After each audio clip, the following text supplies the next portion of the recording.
L'Adapte va. 3 structures. Un centre de rééducation professionnelle qui accueille 45 stagiaires et 2 services d'accompagnement de personnes qui ont des séquelles de lésions cérébrales. Un service qui les accueille sur site et un autre service qui va à domicile. Une énergie au sein d'une équipe de professionnels qui sont de métiers différents, un travail pluridisciplinaire qui vise, quelle que soit la structure, à rendre de l'autonomie et à permettre aux personnes de vivre leur projet de vie. T'es sûr? Ah oui. Qu'est-ce qui est marqué dans la Ajouter recette? les œufs, la vanille, fouetter. Mais les ajouter à quoi? Ajouter. Le SAMSAD, donc le service d'accompagnement à domicile, intervient auprès de personnes dont le handicap résulte soit d'un accident vasculaire cérébral, soit d'un accident de la vie. L'équipe va donc travailler avec la personne pour lui permettre de retrouver la plus grande autonomie possible en s'appuyant sur les compétences et les capacités qui restent. Le neuropsychologue va par exemple aider à travailler sur des moyens de compensation liés aux difficultés cognitives. L'ergothérapeute va travailler pour réapprendre en rééducation l'utilisation de certaines aides techniques. Par exemple, ça pourrait être aussi de réussir à reprendre le bus, s'orienter dans l'espace, retrouver des codes sociaux. Les éducateurs travaillent beaucoup sur ces aspects-là. Des tas de choses qui sont à réapprendre du fait du handicap. C'est l'idée de maintenir la socialisation de façon très active, de se sentir légitime aussi, aller dans les lieux tels que le restaurant, malgré pour certains des difficultés motrices, de maintenir du lien. Alors le restaurant où nous allons, on a créé du lien depuis quelques petites années, depuis qu'on est sur Toulon.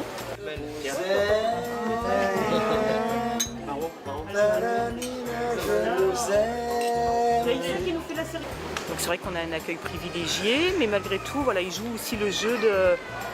Ils sont patients pour que les gens fassent leurs commandes, se positionnent pour faire des choix, et puis l'effort de tenir correctement les couverts, etc. Au niveau des codes sociaux, c'est intéressant, au-delà du plaisir. On va pas se mentir, c'est agréable. On vient manger ici, puis on est très bien reçus, justement, et puis du coup on est clients, quoi. Et puis on se régale à chaque fois. On n'a jamais été déçus non plus. C'est ça l'avantage, et puis on est reçus comme des chefs. Enfin, disons par des chefs, on est reçus comme des princes. On va à pied, c'est dans le centre-ville. Donc ça nous fait aussi un petit déplacement. Donc il n'y a pas tout sur place aussi. On est dans la ville, on est dans la cité. Le foyer d'accueil médicalisé va avoir le même type d'intervention que le SAMSA, c'est-à-dire aider la personne à retrouver la plus grande autonomie qui soit, prendre appui sur les compétences qui existent pour réaliser le projet de la personne. Et donc là, ce sont les personnes qui vont venir au sein des locaux de l'Adapte, puisque on prend appui sur le collectif pour réaliser le projet personnalisé. Vous pouvez pas le dire. Oui. Donc, aux femmes, je vous propose des activités à la journée qui permettent de travailler à la fois sur du collectif et à la fois sur des activités spécifiquement pensées pour telle ou telle personne, qui permettent de travailler certains domaines en lien avec leurs besoins, leurs attentes et leurs difficultés. Quand vous pouvez, essayez quand même de le prononcer aussi. Moi, j'interviens en tant que neuropsychologue à la fois sur des phases d'évaluation, donc je fais des bilans du fonctionnement cognitif. Donc ça veut dire évaluer tout ce qui est de la mémoire, le langage aussi, l'attention, les fonctions exécutives. Donc tout ce fonctionnement-là est d'abord dans une première phase évalué pour ensuite proposer des accompagnements soit en collectif, soit en individuel aux personnes. Donc comme avec Stéphane, où là je travaille la personnalisation d'une application qui lui permet de communiquer plus facilement par rapport à son aphasie.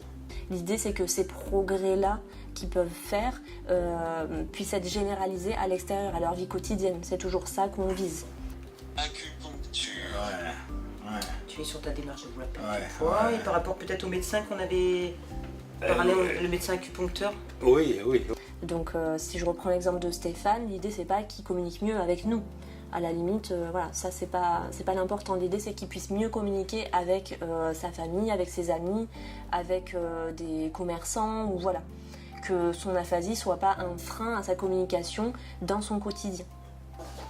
Les familles sont des points d'appui quand elles sont là. Les aidants familiaux et où les auxiliaires de vie sont des relais des besoins et des outils qui sont mis en place pour être ensuite ceux qui vont faire durer dans la vie, dans la pérennité, ce qui a été mis en place avec le service. J'ai connu l'ADEPT par rapport à mon frère. Je suis la représentante des familles. J'ai un site où les familles peuvent communiquer s'ils ont besoin de quelque chose. Et puis ce que j'essaie de faire, c'est de recruter des... comment on appelle ça, des adhérents. Voilà, pour moi, je me dis, il faut, c'est comme ça, il faut que l'ADEPT soit encore plus connu et qu'on ne dise pas c'est seulement pour les bénéficiaires, c'est aussi pour les familles.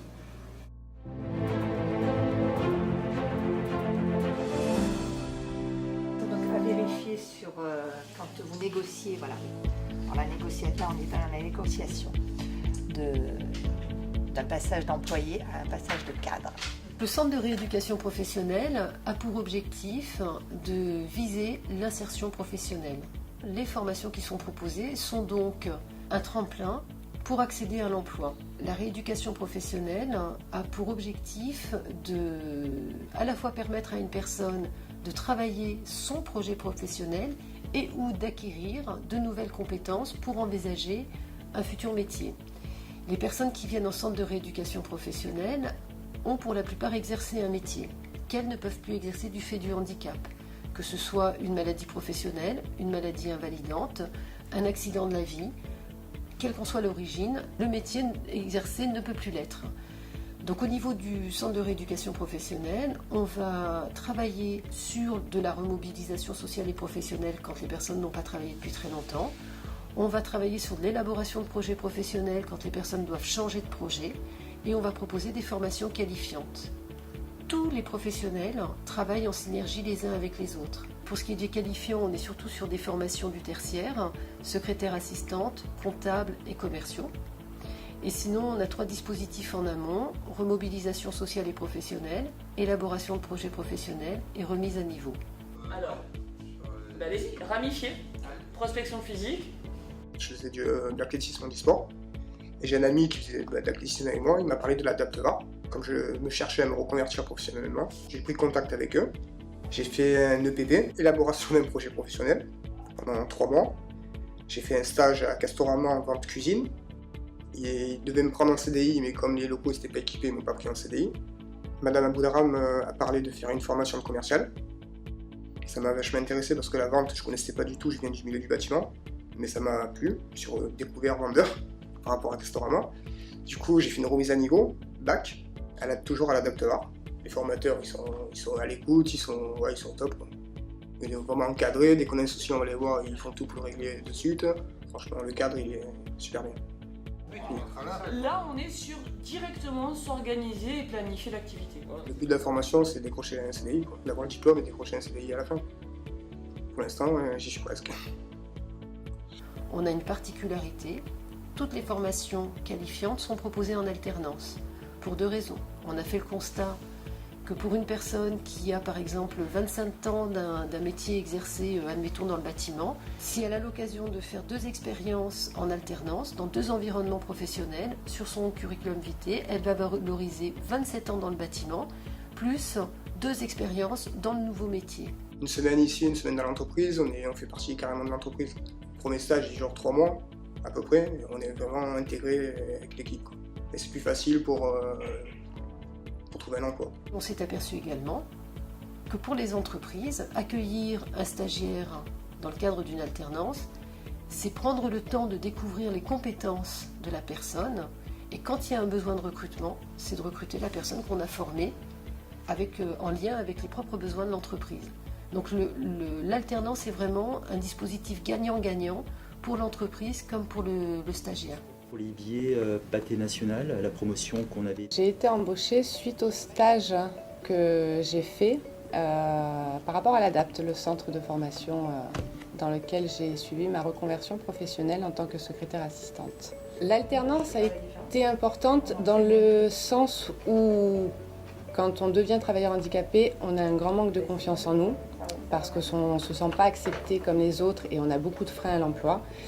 Et le centre m'a permis de reprendre confiance en moi et que malgré ce handicap, je pouvais quand même travailler et développer des compétences que j'avais déjà et en développer de nouvelles. Moi, en tant qu'employeur, j'ai perçu que c'était un bon élément avec un potentiel. Et j'en ai parlé évidemment autour de moi, à mon président.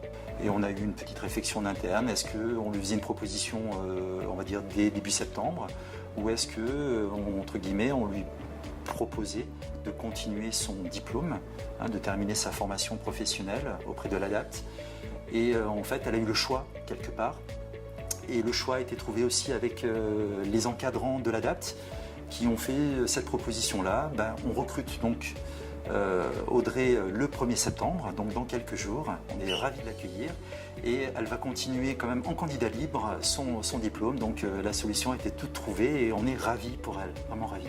Une autre particularité que on a une formatrice en communication qui nous permet de faire travailler tous les stagiaires, quel que soit le parcours dans lequel ils sont, sur la posture professionnelle. Qui je suis en tant que professionnel, quel code je dois respecter, comment je dis ce que j'ai à dire, comment je reçois l'information qu'on me donne. C'est-à-dire, c'est vraiment être en capacité de porter regard sur qui l'on est en tant que professionnel ou futur professionnel. En fait, le leitmotiv de l'ADAPT, ou en tout cas ce qui fait force au sein des équipes, c'est l'idée que toutes les personnes que l'on accompagne ont les ressources pour réussir leur projet.